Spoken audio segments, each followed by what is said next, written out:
Hey everybody, this is George K. with Lead Like a Boss, and we've got another great guest for you today, Nogol Madani. Did I get that right? Yes, Nogol Madani, yes. Oh, so I should have practiced more. It was perfect, I have to say. As a first-timer, it was perfect. Nogol is near and dear to my heart in terms of what she talks about, what she teaches, what she's training on, and of course that's leadership and with a high focus on psychological safety. Nogol, welcome to Lead Like a Boss. Thank you so much. Thanks a lot for having me in this beautiful space.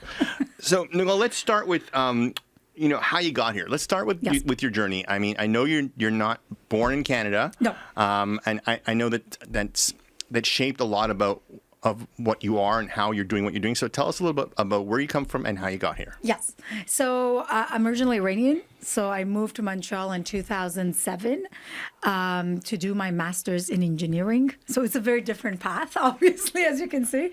I just finished my master's at McGill University, and then I started to work as an engineer in construction and mining, specifically industry. I started, at the beginning I was super excited, but with time I started to feel a bit disengaged, and I started to observe something that somehow tickled me to do more research. And that was this idea that leaders and teams, there were sometimes stifling potentials. So I started to read a lot about it. And at some point, it's 2015, I'm 31 years old at a time. And I remember reading about a future of work, about 2030 to be very different year, tipping point and all of that. And it started to start a fire in me. So I decided to basically quit my engineering career and then start another project, which was Glee Factor. And, you talked about my background. My father is also an engineer who had his own engineering firm, and my no brother pressure there. as well. Yeah, exactly. So I guess, for me as an immigrant, I think I followed the path of a very typical path here. But I think after 10 years being here in 2017, I thought that maybe I can just go back to that route of entrepreneurship and doing your own business and having an impact in the way that you want. So that's how I started the project. All right, so we've got a lot of stuff to unpack there. Yes. So I understand your father's entrepreneurial. Yes, he's entrepreneurial. My brother as well, yes. So did they encourage you to be entrepreneurial? Oh, not at all. Because, don't forget that they were he grew up in Iran and he had his business and his firm back in Iran. For him here, it was just that you don't have a stability. You have to have a financial stability. You're having a great job. What is it with these people? I know. And I said, you left when you were 27 and started your own firm. Why are you telling me that? But that was their ideas, their own insecurities as an older immigrants. I think they just try to pass it on. And I wouldn't say that I started as I know that the words entrepreneurship, especially back then, it was very trendy. 10 years ago, even if you had a 9-to-5 job, it was almost bad. I don't think it's changed much. But yeah. But I mean, which is really wrong because it's something that is not for everyone. And for me, it was just that I want to work on something. I didn't know much about business. I had a different background than Was your dad saying oh, that's for guys and you're a girl, so you do that? Not at all. No, not at all. I think that for them it was just a question of network connections, so good enough for him, but not good enough for you. Yeah, I mean, it's just he was just this idea that we don't have that infrastructure here. You think you have it, and he was 100% right. When you are in a different place. For me, I remember I needed to knock on 200 doors to get just a pilot project to go in. Only 200? Yeah. whereas if you are in your home country, people that you went to daycare with, people that you went to school with, the family friends and all of that. So I guess that to a certain extent, it is true that when you are an immigrant, building that network and community, it takes time for sure. So, okay, let's. I think that's an issue that a lot of people face, whether you're an immigrant or not an immigrant. People aren't born with networks, yes, for sure. and they need to be developed. What did you do to to craft your network? Yes. So I started to find all the communities that were existing, for example, startup community. And I just wanted to go in and to see what works and what doesn't. I started to volunteer in certain communities. So there was a community called Creative Mornings that is around the world. It was a free event every Friday at 8 o'clock for creative people. I used to actually volunteer there for 4 years, so I got to see many people, and I used to always practice my pitch. I surrounded myself with anyone that I would see. I used LinkedIn and, reached out to everyone, and so many of those advisors and great people, they are through like LinkedIn. I reached out people like in 2018 I was part of an incubator that I needed to do 100 interviews, 10 per week, with people that I don't know. So I built that, and I had to see people in person. It was not a Zoom time. Sounds like a podcast. Yeah, exactly. So I really became intentional about being in the places that they were interesting people and just testing things out. Like, where is my community? Like really trying to build that community. Okay, so I love that. I think that's something that a lot of people starting out really need to hear, because yes, I get it that your family is not from Canada, and that you didn't have all those school colleagues. Exactly, the contacts. Honestly, I'll tell you, most people who start businesses, young people who start businesses, True. they don't have those contacts. True. I mean, there's only so far that your auntie and your uncle and your cousins and your Can do school. for you. As totally far as agree business is with you. concerned, not so Yes.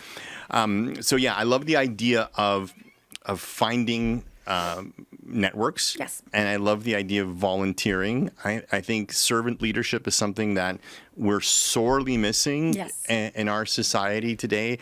I think a lot of people, they have the hustle. Yes. I think a lot of young people, they have the hustle. They're going out there. They're heavy on social media. And I don't know yes, that, all but of whatever. that. But yeah.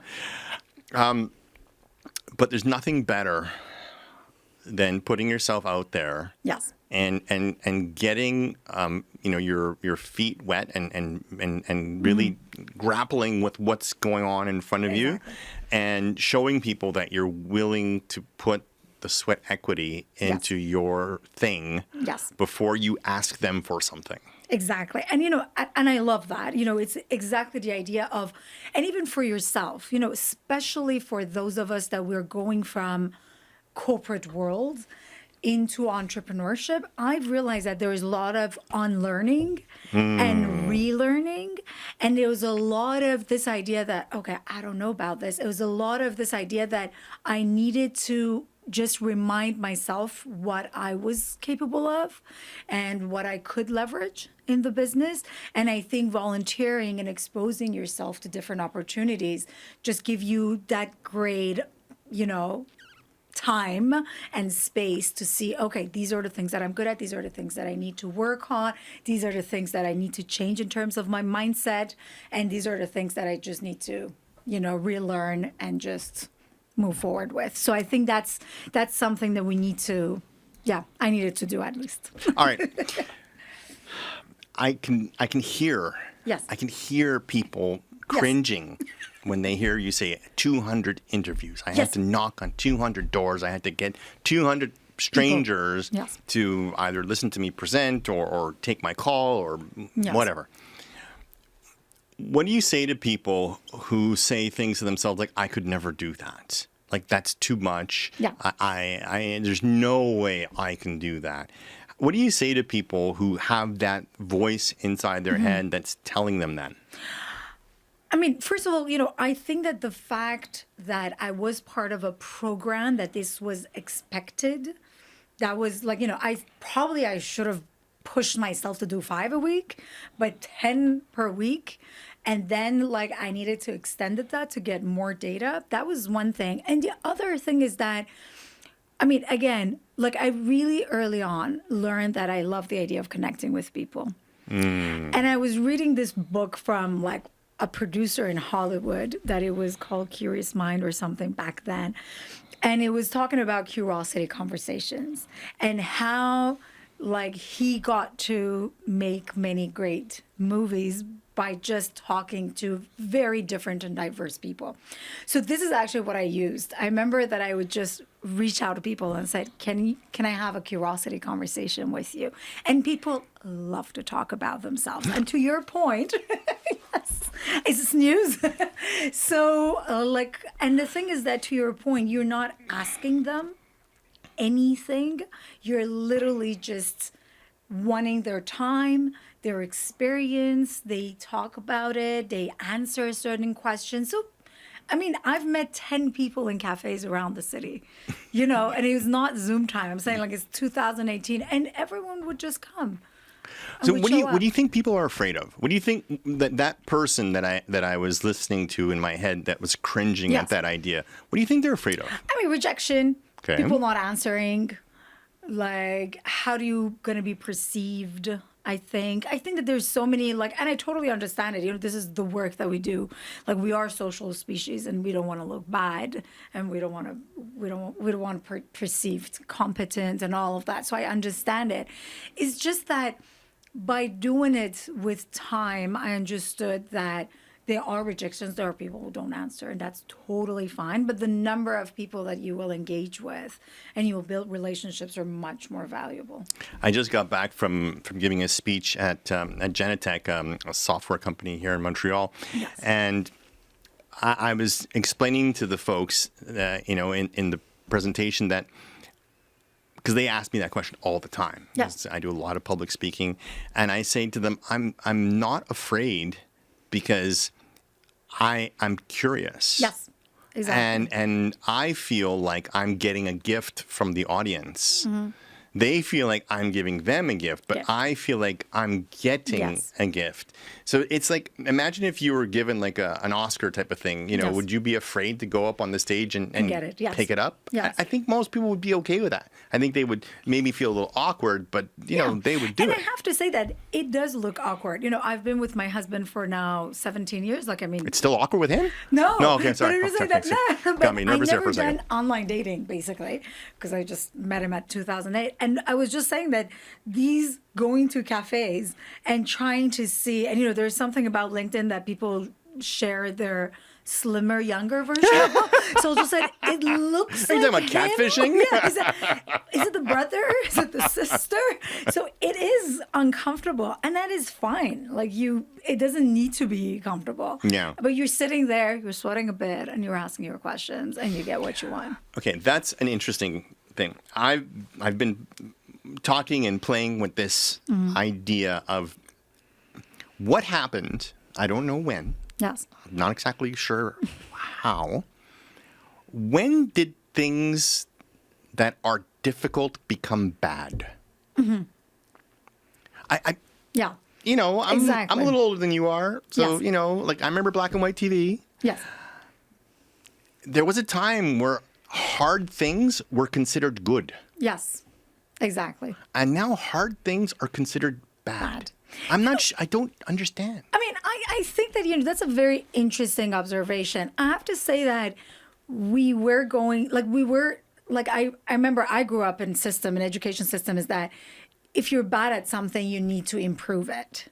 Whereas it had to be probably, this is what you're good at. Let's build on it. So I guess that mindset that you constantly need to get better at something, somehow now replaced by this idea that you need to only do the things that you're good at and leverage that. Not that, it's not a black and white concept. Do you think everybody gets a gold star? Do you think that played a factor?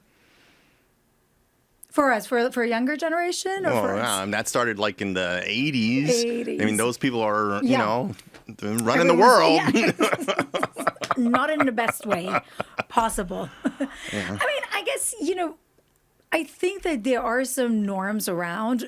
For me, I think one of the most important things as an entrepreneur, as a person that you want to have an impact, that can have a founder name, you can be within the system, is just that you set up your own rules, you set up your own limitations, you set up your own boundaries, and you have a very clear vision of who you are, what you're capable of, and what you're not capable of, and be honest with yourself and do the things that are aligned that reality. That doesn't mean not to challenge yourself. Obviously, you have to challenge yourself, but at the same time, have that agency.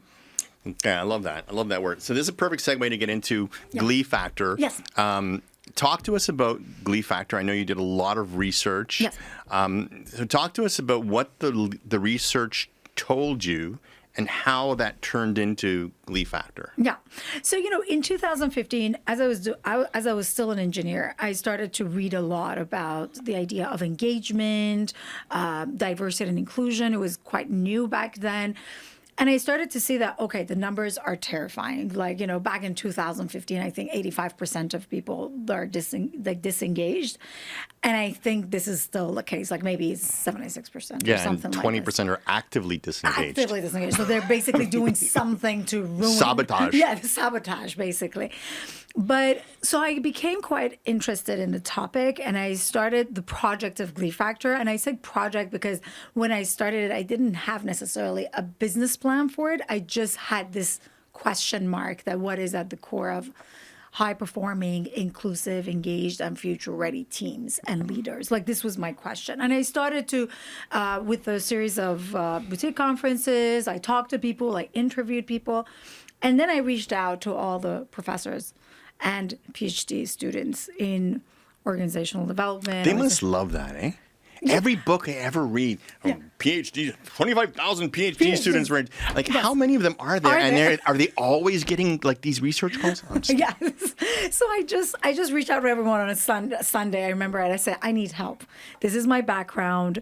This is my passion. This is my frustration that I turn into purpose, and I need help. I know what I was missing was something within the environment. It was not something individual, and I'm trying to pinpoint it. Like, maybe it's inclusion, maybe it's social wellness, but I need more support. And there was this actually PhD candidate in organizational behavior at McGill here in Montreal. She said, I'm going to help you out. So we actually collaborated together for a few months. And she came back with the word psychological safety. Obviously, I've read a lot about it, but I didn't really go back into the articles and everything. And when I read it, I said, okay, this is it. All right, so I'm gonna put a pin and pause you there just a quick second. I want to circle back and double tap on something that you said, in the sense that before you talked about volunteering and giving help to people, and now you're asking people for help. Yes. Things that a lot of people have a hard time with. Yes. What was it that allowed you to swallow your pride? Yes. And put yourself out there and ask for the help? Yeah. I mean, I knew what I was capable of. I researched for like a few years. I read, I think, like 30 books probably every year. I was reading all the articles. I needed help. And I thought that, like, I presented this not as this is something that I need from you to do. I said, this is just a research opportunity. There's a bit of money involved because I got grants, but more importantly, this is something that I went through. So I built a case that I think it was not just that personal or egoistic, but it was just a bit bigger than that. And for me, it was just, I was just really open about it. Like, in my email, I said, this is my background. This is what I'm capable of doing. This is what I couldn't find. Okay, that's super, super important. And I think for folks to understand, nobody's an overnight success. Most of the people I talked to struggled for many, many years to reach any level of success. Success, exactly. What do you say to the person, who comes to you and says, I've been working on this for 8 whole months and nothing is happening? Patience. You have to have patience, definitely. You have to, one thing that I would say, though, to founders, and this is the mistake that I made, I quit my job and I just relied on the project and on governmental grants in order to financially support me and the project. So you burn your boats. Exactly. And I think this was not the right thing because it puts a lot of pressure on Just a little. things to work, So for you, you don't give it the grace that it needs in order to evolve, to pivot, and all of that. So I think that maybe that patience sometime is coming from that stress or that pressure that we have in our personal lives. If that is not the case, I think if we can secure a bit of money, like whatever you're good at, you just need to give it the time. I think And put the work in. And put the work in, and also like really build something that makes sense to you. I talk to people and they're doing their thing, and I say, okay, well, how many courses have you taken on the thing? Yes. How many books have you read on the thing? How many groups are you involved in that talk about the thing? Yes. And it's astounding. Yes. How little. Minimal. Yeah. Exactly. How little. I want to use. I say the word work, but I know work can be misconstrued. Yes. People use the word work in a lot of different ways. You have to put the effort. Yeah. Yeah. And the other thing is that for me, like, it also really comes back to your why you're starting a project.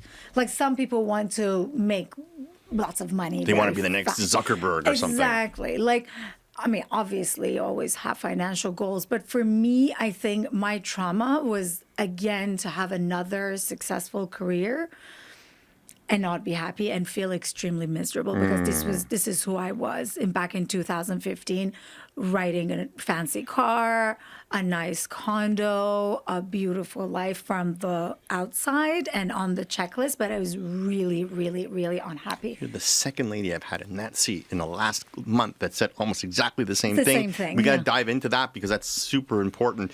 I mean, we know Maslow's hierarchy of needs. Yes. We know when once you've reached a certain point of security, more dollars don't really Yes. add up to very much. What do you say to that 20-something who's frustrated? Yes. They put a whole 8 months into their project. Yes. And, they feel like they're spinning their wheels and they're getting nowhere and they're ready to throw in the towel. Yes. What do you say to someone like that? I think that, like what I've learned, and it was very struggle, and I still struggle, that you have to have very rigorous success metrics. Like, what does success this year means? It means maybe an MVP, maybe it's a minimum viable product, maybe it's talking to 100 people, maybe it's more clarity, maybe one grant.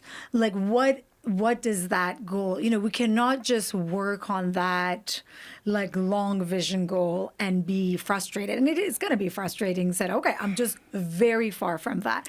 But when you have create smaller, short goals, and that's how you identify if this year or if this effort or if this project has been successful or not, I think then it's going to be more meaningful. I remember I participated in a TEDx back in 2017, and there was this guy, Canadian, very successful, now living in States, entrepreneur that he was. Don't they always? Yeah, exactly. They always end up there.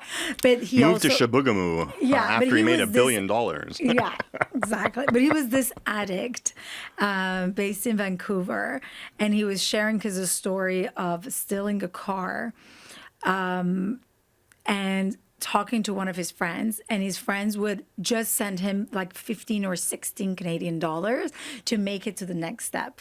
And then he would actually send him more in transfer or whatever. And the idea that it stayed with me is that you just need to know the next thing. Yeah. You just need to build that momentum, and you need to know that what you are putting, it's on the right direction towards that specific goal. Yeah. And I think that momentum, when you put all those things together, there will be a flotation. I really can't overstate, what you said earlier about you turned your problem into your passion. I think that one of the things that we see a lot is we see people that have solutions looking for problems. Yes. And I mean, that's okay in terms of your learning journey. But I think one of the things that folks need to think about when they're turning something into a career, when they're turning something into a business. You have to make sure that there's people who want what you've got or what you're trying to build. And I love that baby step kind of outline that you gave. It's great to have the big long-term vision, but do the beta testing. Exactly. Like do the little testing, test here, test there, test here, test there, and then you'll find your way if you're willing to be flexible enough, you're willing to be. So I guess it's kind of a combination of you need the big goal, like the BHAG there, Colin's, big hairy ass goal, I think, something like that. I probably said it all wrong. Someone's going to send me something on that. I'm going to go, that's not right. That's not right. That's not George, the way you they screwed say up it. again. No. You need the big thing, right, that's going to get you there. But you also need those little things that are going to get you out of bed or that are going to keep you going, knowing that maybe, you can't make payroll or your best partner's, left or whatever. So you need both of those things. I see that 100%. What did that for you? What was it that allowed, like when you had those dark days, those dark weeks, those dark months? By the way. They're always going to be there. What was it that allowed you to keep going? I mean, I know you have your purpose. I know you get your big, but I mean, I often hear people talk about either significant others or mentors or groups that they belong to. What was it that supported you in being able to get through those tough times? Yes, that's actually a great idea. I remember like very early on, someone told me, go build your own personal advisor. And this is what I've done. Basically, whoever I would see in different conferences and all of that, I would have a few conversations with them and I would say, you know what, can we have 1 hour per month of your time so that I can just bounce back ideas, I can ask you questions. And, another mistake that I made was that I am a person of collaboration and I didn't necessarily recognize that. And I think that have I ever start another project, it would be definitely with partners, because like that's the idea that like definitely the advisors. So you had helpers, but you didn't have partners. I didn't have like at the end of the day, I was the decision maker and I was the doer with like some freelance people and everything. But these people would come in and come out, and they would be part of like the bigger conversations, and definitely for those days where you're just thinking that, oh my goodness, no one likes this project, or like no one understands what we're saying. How come? Like for those days, it's really good to have someone to say that it's not personal. This is it. This is what you have to do, and just like really separate the emotion and feeling from like the challenge that you're facing, and just see what are the practical actions that you can take. So yes, I build my like advisor like network, and the other thing is that I love what I do, and every time I get an opportunity to talk, to do a work, to offer a program, I just see those little like light bulbs on people's head, and they say, "This is it. This is where change starts." Yeah. So for me, it was this idea that okay, like let's pivot, let's do that. So many cases, maybe like people would throw in the towel. Yeah. Exactly. I was just like, you know what, whatever. But for me, at some point, I even sat down at some point during COVID time and I said, okay, like the business obviously is just going down because it's COVID and all of that. So what is it? And then I've just written down everything that I'm good at, everything that I like to do, and I say, you know what? It's gonna be a similar thing. Like this. I'm in the ballpark. Yeah, this is it. So, like this is what I've learned. This is what I've loved to do. This is the passion. This is what I think the world needs, and like, so you just keep going. I'm hearing resilience. I'm hearing you talk about resilience, sure. and there's a lot of talk about resilience. Yes. And I think resilience, like leadership, a lot of people think you have to be a born leader or you have to be born resilient. Yeah. What do you say to people who come at you with that kind of mentality? Oh, that's good for you, Nogol, but this is who you are. I'm not like that. Come on, I can't do that. Yeah. What do you say to those people? I mean, definitely your life experiences build like different. Like I think that immigrants in general, they're resilient people, like first generation immigrants, because you just quit, like you just live your life. You've already had the filter. I mean, you Yes. said goodbye to everything, and Exactly. you took So that's a already flyer. usually- You know, you're already there. You always, like, I remember, like, the other thing that I've done since 2018, I started to work with a therapist. I just realized that, like, entrepreneurship, business, it's so much personal work that for me it was extremely important to keep that mental health, like, agile.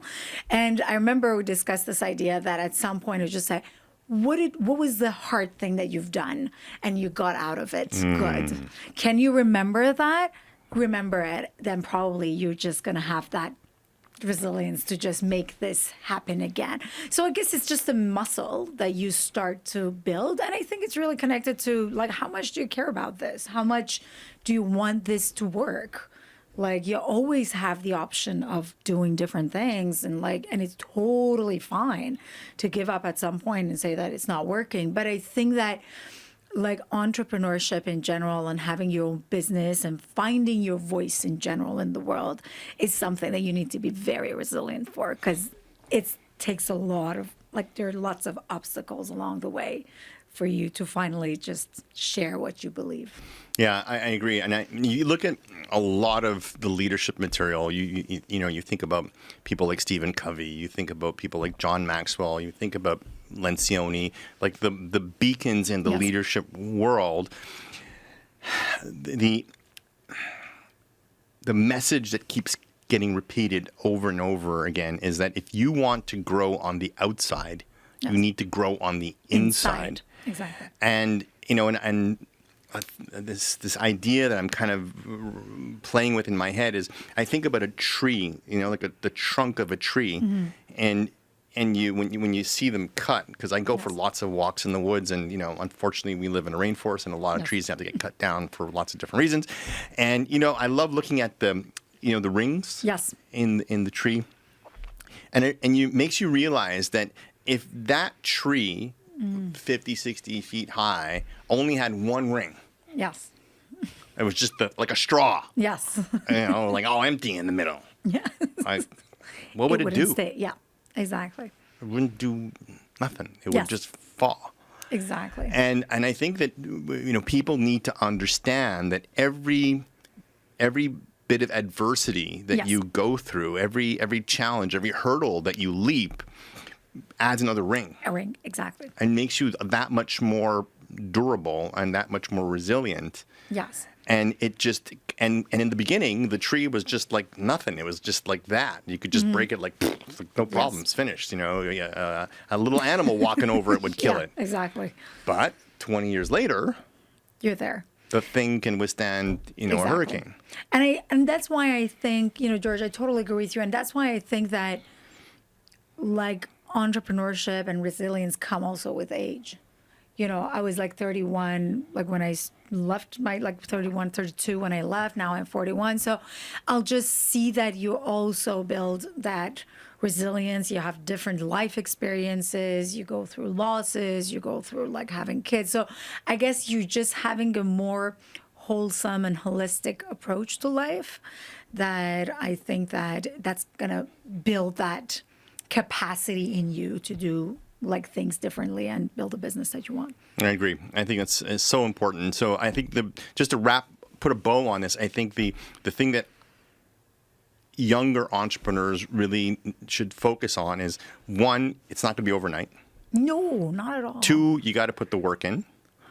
Three, you got to count your wins. You got to count your wins. You got to put a stake in the ground. You got to celebrate your wins, and you got to surround yourself with people Totally. that are supporting you. But you also have to support them. It can't be a Exactly. one-way street. No. You got to give and you got to get. Yeah, and also, like, somewhere, I think that, and again, I think somewhere you might have, like, an advisory board that they're just supporting you, but at the same time you are giving your time to another community. There's always Like, somebody lower than you. Exactly, like, Yeah. somewhere, because it actually like it feels good. Yeah. I would say it feels you build your confidence through Don't that. you feel better about asking somebody who's here in their journey for help when they know that you've been doing that down there? Exactly. I mean, it kind of makes sense, Yes. right? Why would you want to Totally. help somebody who ain't doing nothing? Yes. Totally agree. Nobody Yes. really wants to. Okay, let's switch gears. I want to talk about a Glee Factor a little bit more in depth. Folks who listen to this podcast know AI and I are good friends. I've had a lot of really pioneers in the AI space on this podcast. And I've read some of your work, not Yes. enough. I've read some of your work, and I'm seeing this push and pull kind of thing going on Yes. with you and AI. Yes. How do leaders today help their people to stay people focused and people oriented while at the same time leveraging all of these Technology. high-tech tools? Yeah. I mean, this is a great question. So, first of all, I have to say that I love technology in general. Like, You're and an I think engineer, that- Yes, right? I mean, I think that it's going to be helpful if it's used properly. What I have a bit of challenge is that do we have that cultural infrastructure to use technology in a way that we're keeping those human-centered, dynamics in organizations Give me an as example. well. I don't understand what that means. So basically, for example, like when I started the concept of psychological safety back in 2018, it was about team performance, team engagement, retention, attraction, talent, new generation of workforce, millennial, all of that. We still have the same challenges. Yeah. Not much has changed. But then, I sorry to interrupt. No. I hate when I can't quote where I got from, but I was listening to a podcast, and the person was saying that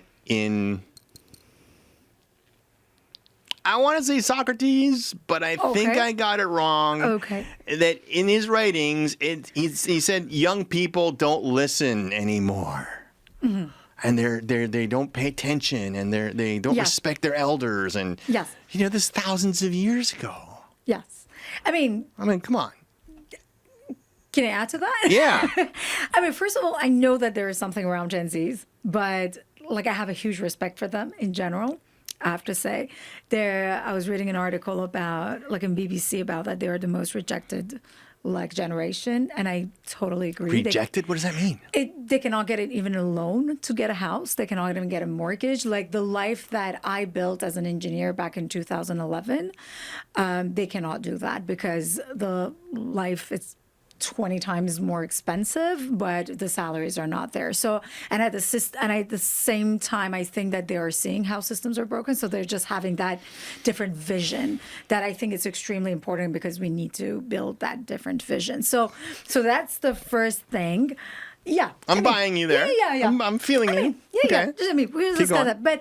But as I said, so the challenges that we had back then, there were the challenges that it's a new generational workforce. Back then it was around millennial, Gen Z were not even in the workforce. But now in 2025, we have two other realities in our cultures. We have the present moment, and then we have the future moment. Mm-hmm. The present moment that it's all around our uncertainty, constant change, transformation, and then the future of work, age of AI. I always use this word FOBO, fear of becoming obsolete. Oh. Yeah, everyone says that with Did you social copyright media. that? No, I didn't come up with that. I that's a good actually one. heard it from an entrepreneur that I follow. It's a good one. Yeah, they said that if social media created FOMO, the fear of missing out, it's creating AI is creating FOBO. So for me, the challenge that I see is that how can we create cultures where you can perform, where you can transform, and where you can get ready for the future of work. So for me, my concern doesn't come from the technology itself, but it's how being perceived. Already everyone thinking that you can just get rid of 70% of your workforce. Yeah, that worked well for Facebook. I mean, it does not. I was just in a conference a month ago in Toronto, and someone said, 86, it was from Amazon Web Services. The guy said 86 1,000 jobs will be demolished, but 96,000 jobs will be created. So it's really around reskilling, it's really around upskilling.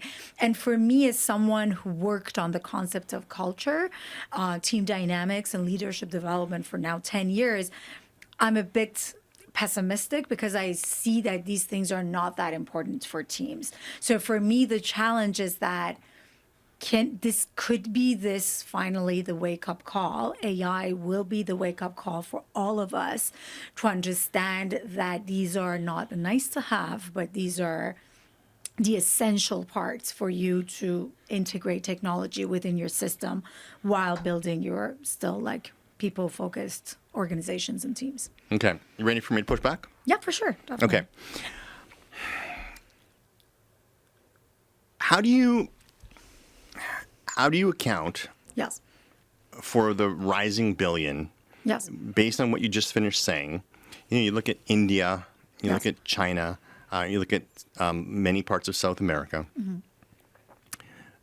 Their prosperity is going up, their opportunity is going up, while at the same time you've got people in the West who are struggling, pissing in their beer, and they're moaning and groaning about jobs and opportunities and this and that. How do you reconcile those two things? Because I look at the advantages that boomers had, Xers had, Yers had. People who listen to this podcast know I'm not a big fan of any of that stuff. I'm not a fan of any of those labels. I think people are people, and they have been since the beginning of time. Something that doesn't square there for me, because they're facing far more challenges than we certainly are. Yes. I remember my father back in I guess it would be the 80s. I mean, he had bought his first house and mortgage rates were like 24%. Yeah. Oh my goodness. Insane. Yes. Wow.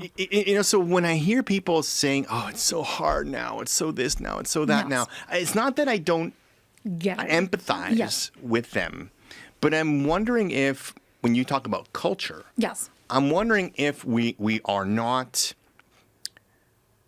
I'm wondering if we're coddling too much. Mm-hmm. Feeling entitled, for example? Okay. I mean, I hear you. I mean, that's a very good question. I mean, for me, when I think of culture, I really think that it depends on each society and it depends on each country and even city. Like the cultures of organizations in Quebec and in Montreal are really different from Toronto and from New York. So we're like, so there are different realities that we see definitely in India and China and Mexico and Brazil, like, just like upcoming like economies that they are doing things differently. What I have a bit of challenge here is that, like, I think that what I hear from people, at least, is that we're not being valued and we're not being seen and heard, and we are being fired and laid off in like seconds. And, I interview many people now, and they're talking about transformation, and so many of them, transformation is layoffs or like kind of reorg. Look, it's done in the worst way possible.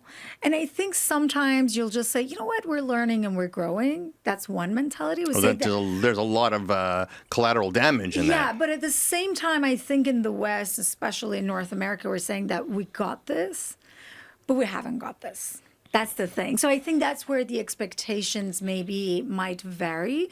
And I have a huge, empathy with leaders. Like, this is like, they're the people that I work with every day, and I understand that they are caught up in different like systems. What can we do? What is the best way? And as I said, like, that FOBO is really real. Like, that leader who's putting the team to go through transformation or get the performance, they're not even like 1 foot in, 1 foot out. Exactly. They're not even sure if they're going to be around in 2 years or 3 years. So it's a very uncertain time in that sense. But one thing that, I think it's important is that we change our definitions about culture and team dynamic. I think that I actually interviewed many people like during the summertime in my human mode conversation on LinkedIn. And one of them was like a professor from Harvard Business School, Joseph Fuller, who's also a co-chair at the project of managing the future of work. It's at Harvard, and it started 10 years ago to really understand what would be the workforce look like, how would be the leadership. And it was really around this idea that we're still using 50s and 60s practices. Well, in many companies and certainly much of government is. It's exactly that. You know, how you see like caregiving opportunities, like people like having kids, people going like, I went through like 2 losses, like both my parents-in-law, I lost them to cancer. So we were in like an 8 years of span of like caregiving. And then I had a baby in 2021. So, and then when you think about it, how does that fit in our systems, in our cultures? Like, so for me, this question of human-centered, you know, obviously so many of that comes from policies, comes from like a very like higher like levels. But then when it comes to the workplace or our teams, like, do I even understand that if people are taken care of, they're going to do their best work? Like, this is even a simple question that we don't know. One of the things that I have often looked at in terms of one of the causes for some of this malaise that we see in society, certainly in our society, is when founders, when they stepped aside, and boards took over, and shareholders took over, and profit became the paramount thing. People became the means through which profit came. What do you say, as someone who's done a lot of research? Do you believe that we're moving towards like a not a rebound, but a pushback on that whole idea of growth at any expense? Yeah, meaning people are expendable to the bottom line, and the bottom line is the thing. You know, people here know that, you know, I'm a former minister, and you know, this idea of sacrificing to the god of money or profits or whatever you want to call it, and that's okay. Like, everything is justifiable. I mean, obviously within reasons. Yeah, for sure. Within reason, but you know, an owner, an entrepreneur. I mean, I think of course, I'm going to forget his name now because I talk about him all the time. But you know, the founder of Southwest Airlines. You know, when COVID hit, and I know when 9/11 happened, and the airline industry was facing a crisis. You know, he had the means because he had control of his company to be able to marshal his resources and marshal his team and take care of his people. We don't need to lay off everybody because profits aren't everything. We'll make less money, but we'll stay whole. And also at the same time, you're building a team that will work for you and bring back that profit later on. You know, I don't think, unfortunately, I have that bad news, that I don't think that we have necessarily walked away from that mentality yet. But I think what's happening is that AI is somehow, you know, like, it's AI and it's a new generation of workforce. You think it'll level the playing field? I think that it's just challenging us. You know, the idea that we were just discussing one of my interviews, and we were discussing that the turnover rate is not only one person leaving, is one person who built like that AI agent and created the context. So the cost of you losing people, it's becoming higher and higher as we move forward and building those really concrete, small, but effective and agile teams. And the other thing is that the new generation of workforce, I think that they have like the different mentality, and they're just like, you know what, we're just gonna switch to work for places that value my time, my personal life. And I think COVID maybe a bit helped there. So I think that there are certain things that are just coming there. Also, what I see, and what I hope also to see more, is that there are more and more businesses emerging with the idea that we need to do good, like a B corporations and all of that. So the idea that with our impact is not only our services and our products, but it's how we lead our people and take care of our people. And I see a lot of that like, emerging, like small, medium businesses. And I think with AI, they will have a lot of leverage because they're small. They have, they can have technology in their favors. They don't need large teams. So I can see that there will be more opportunities for more like purpose-driven organizations to come in and, to come into play. However, and I hope that, and I think the other thing that will level things up for AI, I think that it's going to be human skills. We talk, I talked about soft skills for like years now, and it's a condescending feminine word that is not a priority, and it's always hard skill, and technical skill. Now with machines being able to do the things, and I ask every single of my guests during Human Mode Conversation this question, that if we are like the things that we are qualified for are being replaced by machines, then what's left for us? It's our human capacity. It's from the technologist historian, is from like a professor, or it's the tech founders. So, and then you look at World Economic Forum skills for 2030, that like famous year. And yes, there is AI literacy and AI fluency, but definitely the other skill sets we're looking at is influence, how you collaborate, how you do creative thinking, analytical thinking. And that's where you think that, okay, then this means that leadership might change a bit. Maybe women will have a bit more like space to lead, and that is going to be like a human edge. It's going to be our like differentiator, basically. Yeah, I think what you said earlier, this idea that culturally we need to grow up. Yes. I think we need to really reassess, what we value. Yes. And step away from that, the almighty dollar, in the sense that is the determining factor of success or good, what good is. And I think I'm hoping, I'm optimistic. And to be honest with you, it could be this and that. It could be profit and taking care of people. Patagonia is a very good example. Like it's a very successful business, but it's one of the best cultures, So it's just not, so for me, it's not, again, when we talk about change, for me, it's always this question that we don't overwhelm people and take away everything from them. We just somehow. I think we just love to get crazy about stuff. Yeah. I mean, I'm sure when Grok, walked out of the cave like 5,000 years ago and saw that round thing with the hole in the middle and it was rolling down the hill, Grok said, "Oh my God, there goes the neighborhood. It's the end of the world." Yes.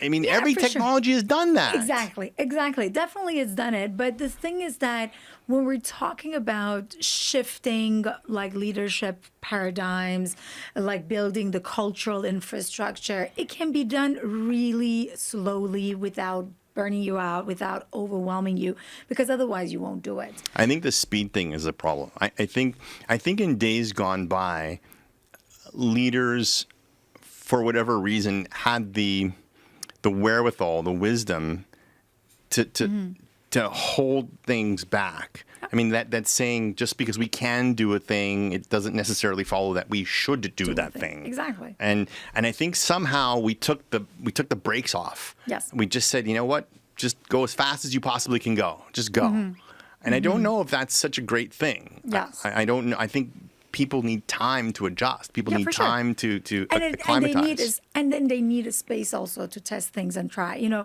Again, we're talking about AI. Like everyone's talking about, like, first of all, no one knows what's going to happen. Everyone talking about experimentation, patience, testing things out. Do we have the culture for that? I don't think so. We don't, because we are a culture of performance, delivering, meeting the deadlines. It sounds like the arms race. I mean, the way they talk about AI, it sounds to me like back in the 80s when we were talking about ICBMs. It's like the same language. Exactly. It's like everyone's trying to get the bomb, or the singularity or whatever the heck they're calling it. It's like, It's so like, I guess how we're looking at it and how we are thinking of it might need a little bit of love and work. All right, I got some rapid fire questions I wanted to ask you. Definitely.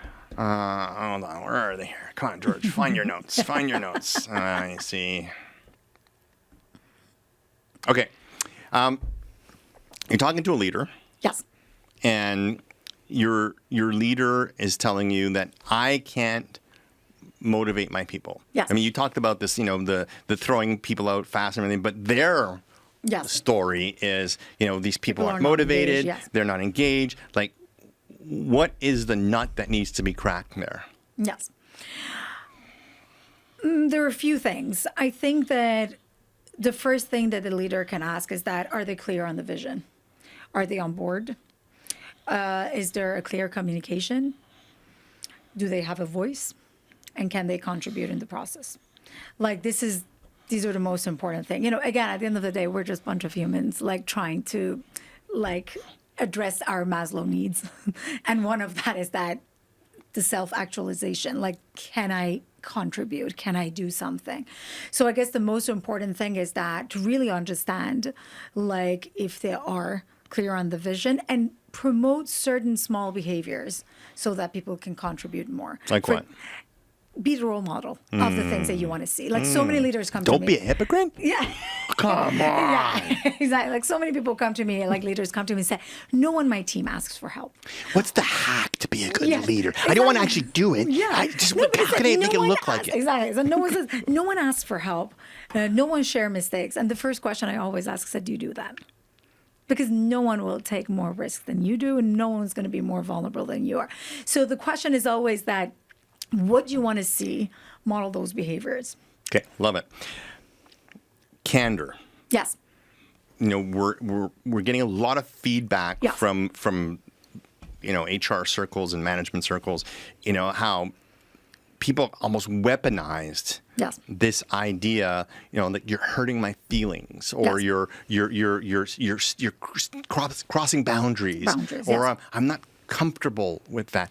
Like, how do we help leaders and employees Employees and team members, yes. to understand that there's a difference between having your rights trampled Yes. and dealing with difficult stuff? Yeah. I think this is where actually the definition of psychological safety comes in. For so many people, it might feel like safe space, like comfortable environment, no resilience, no challenge. Whereas in fact is really the place that you can take, that you can take an interpersonal risk, meaning that you can ask for help, you can share your idea, you can share your mistakes, you can give a feedback, you can receive feedback, you can say, I don't know, without consequences, without judgment, fear of failure, or fear of shame. That means that you will actually, it is a climate that it's characterized by candor, but it's always being respectful. Two things that we're hearing on this side is that one side is that candor means directness and you say whatever you want. No, as long as it's not respectful, then you're not doing it right. On the other side is that, yes, you are being held accountable. Yes, you are being challenged for something that you didn't do right. Like, there is an accountability piece into it. There is a performance standard piece into it. And that's where I think, like Amy Edmondson has a very interesting graph visual that it says, like, it actually measures psychology with, like, high performance standards. The majority of people think of psychological safety, these people that you're talking about, as a comfortable zone, and that's only when you have high performance standards. Have high performance standards, psychological safety, that's where you're in the, and that means that you will have to conflicts. We have a great culture, but just no one does. Except that this is an unhealthy culture. I mean, I remember my dad's Greek. Everyone knows that last name with all the vowels in it. I remember my uncles were entrepreneurs. Yes. And, they'd be over at the house. And man, World War III was about. But then guys would say, come in for dinner. And everything just calms down. Starts having dinner. This idea that you can have yes and not yes and still each other, yes, for sure, and still live, yes, because exactly. And that's where I think for leaders, say the three things that you need to do: putting up a stage and framing and creating a context conversation can take place in patient and really be curious, really like respond productively, proactively. Like so many people say, okay, and I share my idea, but got like someone not listening. Is that how can you make sure that you create an environment that people are sharing, and that sharing at the same time? So many people say, yeah, but my idea was not listened to, or was not the one that has been selected. It shouldn't. I mean, but how do you frame that? What is your language? So you know what? Do you think leaders should tell? Like, I was just thinking in my head, like, I think about boxers, yes, or wrestlers, or any of the martial artists, yes, in general. They get in a ring, mm-hmm, and their job is to beat the other person. Yes. I mean, I'm not a big fan of any of the martial arts that are brutal, like MMA and things like that. I mean, I'm maybe pissing people off, but whatever.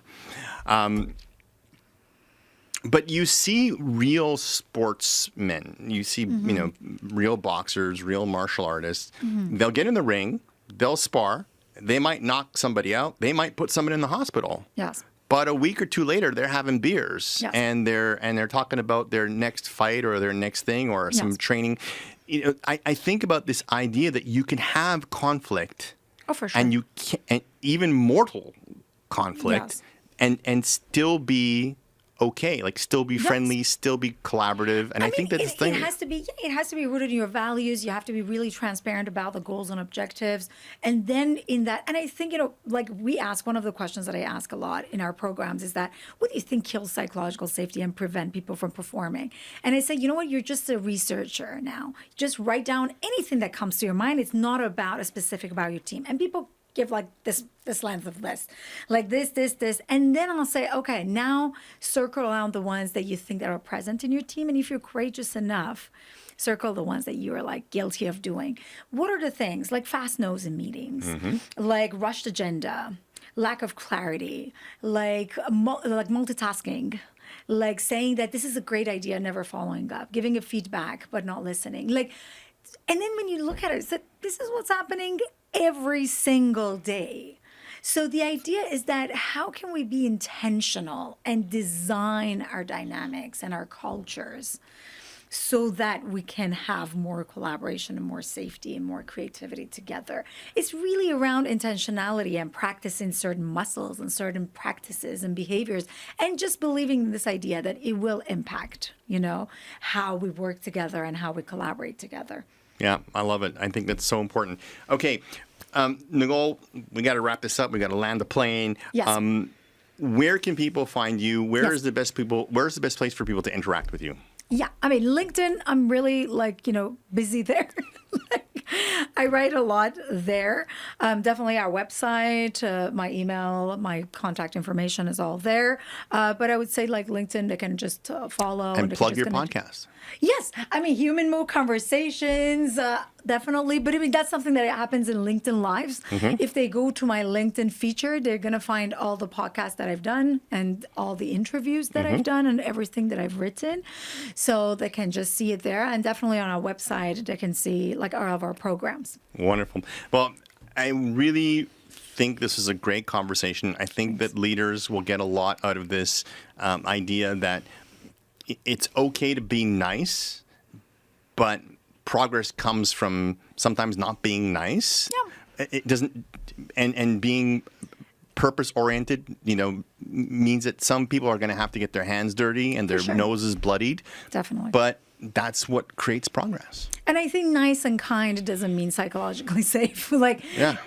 You need to challenge each other. And I hope that, for your leaders that are listening who are more like founders, I really just hope that they will get this idea that culture is important. And at the beginning, they start to intentionally work on it before they get to 100 people and they say, okay, we're just became another corporate. I think that we need to just think about it a bit differently. Yeah, they need to protect it. They need to institutionalize, exactly, the culture that, yes, they created. Exactly. And I think you brought up Patagonia, and I can think of many others like Tom Shoes and many other, yes, companies that when they were small, they institutionalized it so that it couldn't be broken down the road. With growth, through growth. Totally agree with you. Love it. Nogol, thank you so much for being a guest on Lead Like a Boss. Thank you. Maybe we'll do it again sometime. For sure. Anytime. Thanks a lot.